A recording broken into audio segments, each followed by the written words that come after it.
Is Diddy afraid that JLo's gonna talk? Reports are coming in that Sean Combs has put his ex, Jennifer Lopez, on the top of his revenge hit list. Also, a regular from his freak-offs is speaking out, and it doesn't look good.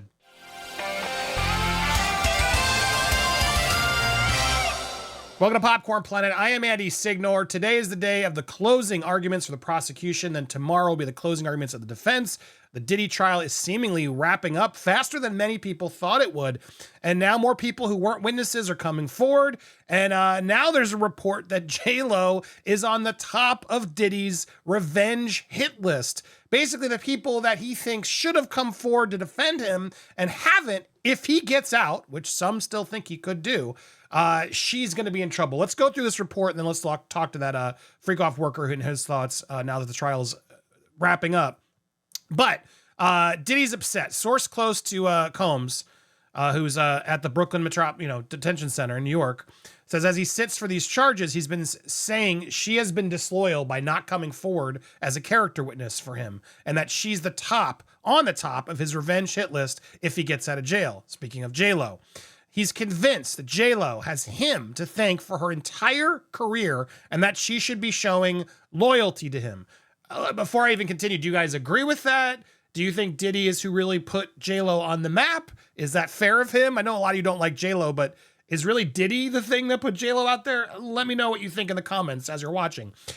He's convinced that she has him to thank for her entire career and should be showing loyalty. He is planning revenge on everyone he thinks has wronged him from his personal and professional circle. But the insider also laughed. Diddy seems to think he has the upper hand. That's how insane this man's ego is. Now, that's what makes me believe this story a little bit more because, yeah, that's true. The fact that he thinks that he's somehow going to get out and have some sort of way to threaten all these people as if he's going to be as powerful as he was when he gets, if he gets out, which I don't think he's going to do, it really does show the ego that he's displayed quite frequently, with the... I'm a savage! Oh! I'm a savage! Whatever I want, I'm going to get!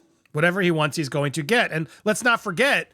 How can you make me look like that in front of Paul? How could you make me look like that in front of Paul? I don't know if those sound bites work. I hope they did. Let me know in the comments if you heard them. But he's been saying he's capable of cursing her and her career. What a joke. Cursing, like with a voodoo doll?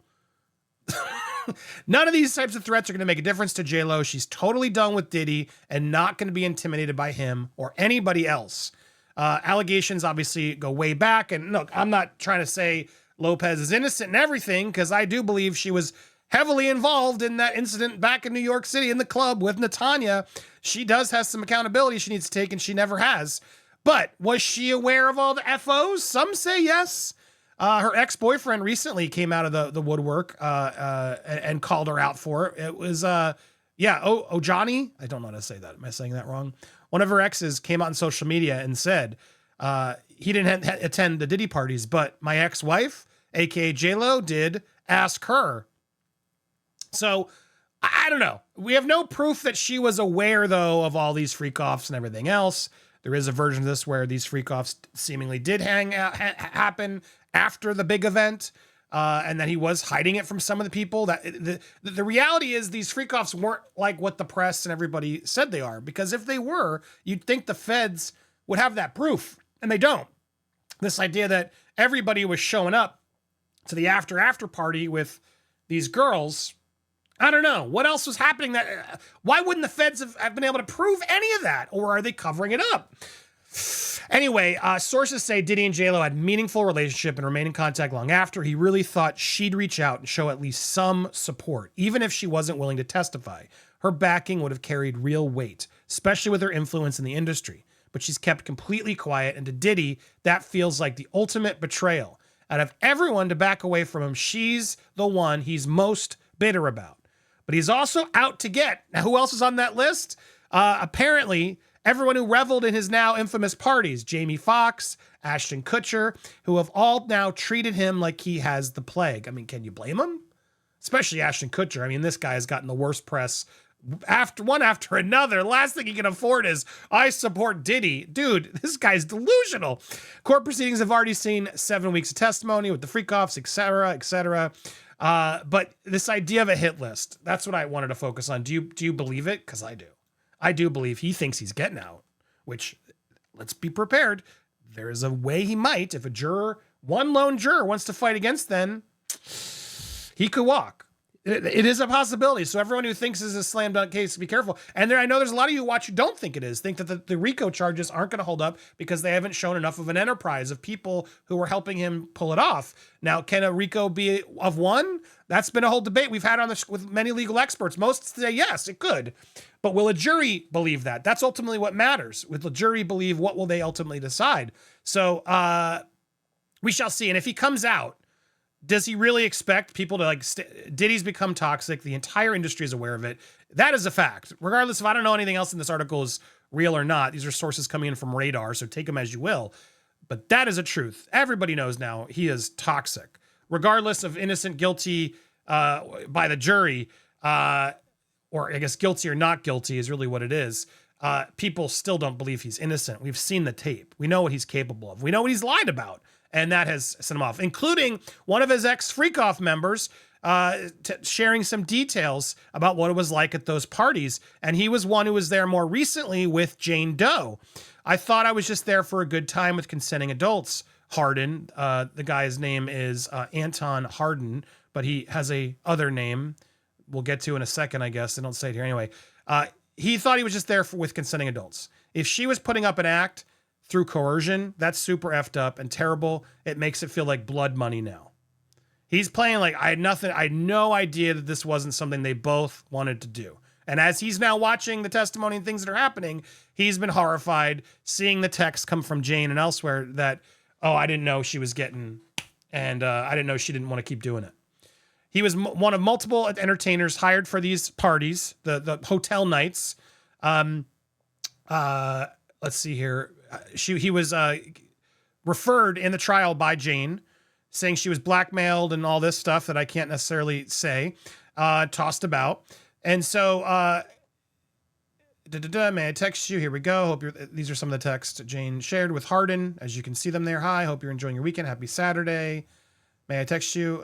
Anton just texted you. North Carolina, he was familiar with Diddy's songs, but he knew nothing about his ex-life. Jane messaged him via social media where he goes by the handle Unholy Meat Obelisk. He's known for his endowment. Let's just say that. That's what he's known for. I said, yes, I hang out with you and your wealthy husband without disclosing his identity, but I get paid for this to hang out with his job. He's a Swiss LA hotel. Jane's partner to be rich, old sugar daddy with a gorgeous younger babe who would do anything to please. I get there and Diddy opens his door and says, come on in. I'm a fan of black music and culture, so obviously I knew who he was. Honestly, I'm thinking at this point is, am I on punked? The room was bathed in red light and the red towels. Camera phones was attached to a tripod. The two men smoked a thing and then sipped some before Jane emerged with just a robe. It almost felt like I was on a film set of, adult nature. Diddy would tell you where to stand, which angle, what to do, go slower, go faster, what kind of, engagement. He would direct her to apply the baby oil on herself. Everything was very orchestrated by him. It was his show. Harden hadn't been booked. And again, that's not illegal if she's willing.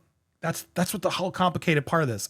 Creepy, weird, not really my place to say anything. None of my damn business. If it's consenting adults, which this guy thought it was. So that's part of this problem of this case. Are they going to be able to prove that this was trafficking, right? So anyway, this guy Anton's renowned for knowing 12 inches. Yes. I was there for my unit. That's what I'm known for. Anyway, she called Diddy Daddy, and I was her gift or something like that. He wanted you to exaggerate. He directed it like it was his own homemade movie. Steady supply of substances was thrown out there. Diddy would sometimes join in or take turns or sub in while talent took a break. He seemed to be into the fact that Harden was very large, but there was never any, stuff with man on man. According to the entertainer, he claims he'd vetted 500 women and made $1 million from adult film work. That was the first 10 or so sessions Jane and Diddy booked with him prior to the arrest. He would pocket up to $7,000 each time in bills, but had to work hard for his money. Actually, it was performance-based. How long the night goes, how many times I would finish, how good he thought it was. The couple required him to wear figure-hugging boxers, which were popular with stars. Sometimes they would say to be done and then go home. And then literally as I'm pulling away, they'd call me to come back. And then at one point, she only paid him $4,000. And that's when things got upset. Diddy rang back, accusing him of upsetting her. Anyway, he only realized this during Jane's testimony in court, what he had stumbled into. And he says he, during a exchange that happened after one of those events more recently, Diddy also read her text to Harden and spotted something he didn't like. He says Diddy knew nothing. There was a whole thread about, did he go to some other freak off? Did Jane go there? Anyway, the point of the matter is, if I'd known about this, says Harden, I would have turned around and left the minute I got there. But Jane was very inviting. She was all hugs and smiles. She made a smoothie. I didn't notice any bruising or anything of the apartment, honestly. Diddy was going off about how people thought he was into men and all the memes were making fun of it. Apparently, more recently, that's what he was more concerned about. I'm not into guys. I heard a little bit of Cassie, but it wasn't really aware of the details. His love life was none of my business. I was there to do a job. But then going to the final statement, he says, I'm not the judge. I don't know anything about the racketeering, but if hitting and manipulating women, if he's guilty of that, is effed up. I'm embarrassed to say I was a third party in that situation. So there you go. Another witness coming forward from it all who was mentioned in the court docs. And apparently the revenge list that Diddy's preparing, it always makes me think of that scene from Billy Madison with Steve Buscemi. It's one of my favorite parts. I just watched that with my son the other day. 13-year-olds, that's a good 13-year-old movie. Funny. But when Billy calls his old high school person that he bullied, I'm so sorry I did that to you. And then Steve Buscemi, that's okay, man. And then they pan out and he crosses off the people I'm going to kill lists. Great joke. And it's a true thing. Don't be mean to people. And if you are, go apologize to them. But I don't think JLo is being mean to Diddy. I think JLo has something to hide, and Diddy, she does not owe Diddy anything, in my opinion. But what do you think? I want to hear your thoughts. We will be live later today covering the closing, so hit that subscribe, hit that bell for all alerts, and we'll let you know how the prosecution did today in their closing arguments to the jury. These are the things that are going to matter. And then defense is tomorrow. That'll be very interesting to hear about. And then we might get the jury verdict Monday, Tuesday next week is the plan, so stay tuned.